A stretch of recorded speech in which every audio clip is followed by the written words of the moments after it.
కాంగ్రెస్ ప్రభుత్వంపై మాజీ మంత్రి తలసాని శ్రీనివాస్ యాదవ్ తీవ్ర స్థాయిలో ధ్వజమెత్తారు. ప్రభుత్వం అధికారంలోకి వచ్చి 3 సంవత్సరాలు పూర్తి కావస్తున్నా ప్రజలకు ఇచ్చిన హామీలను నెరవేర్చడంలో తీవ్రంగా విఫలమైందని మండిపడ్డారు.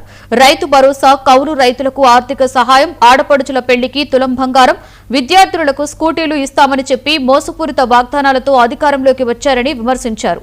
ఏకంగా 420 రకాల హామీలతో గద్దెనెక్కి ఇప్పుడు అబద్దాలతోనే కాలాన్ని వెళ్లదీస్తున్నారని ఆరోపించారు. కేసీఆర్ హయాంలో నగరంలోని అనేక అండర్ పాస్లు, సూపర్ స్పెషాలిటీ ఆసుపత్రుల నిర్మాణాలు వేగంగా జరిగాయని, పేద ప్రజలు ఆత్మగౌరవంతో బ్రతికేలా ఉచితంగా డబుల్ బెడ్రూమ్ ఇళ్లను కేసీఆర్ ప్రభుత్వం అందించిందని గుర్తు చేశారు.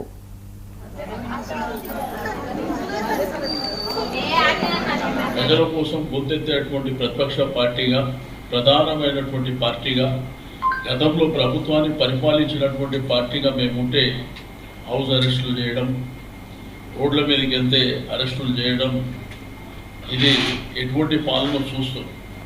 రెండోది, పాలిటెక్నిక్ స్టూడెంట్స్ రాష్ట్ర వ్యాప్తంగా ఎంత పెద్ద ఎత్తున ఆందోళన చేస్తున్నారు. జీవో 97 విడ్రా చేసుకోవాలని చెప్పిన వీళ్ళకి లేదు.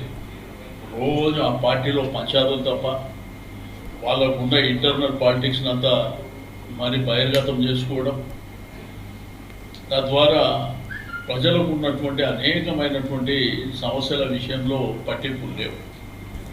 ఆ రోజు కేసీఆర్ గారు డబుల్ బెడ్రూమ్, ఆత్మ గౌరవంతో బతకాలని, పేదవాడు హ్యాపీగా బతకాలని ఆ రోజు డబుల్ బెడ్రూమ్ కడితే ఉచితంగా ఏ ఒక్క రూపాయి తీసుకోకుండా మనం ఉచితంగా ఇచ్చినటువంటి ఇల్లు ఈ రోజంట 5 లక్షల రూపాయలు ప్రభుత్వం ఇస్తుందంట, 6 లక్షల రూపాయలు వాళ్ళు కట్టుకోవాలంట.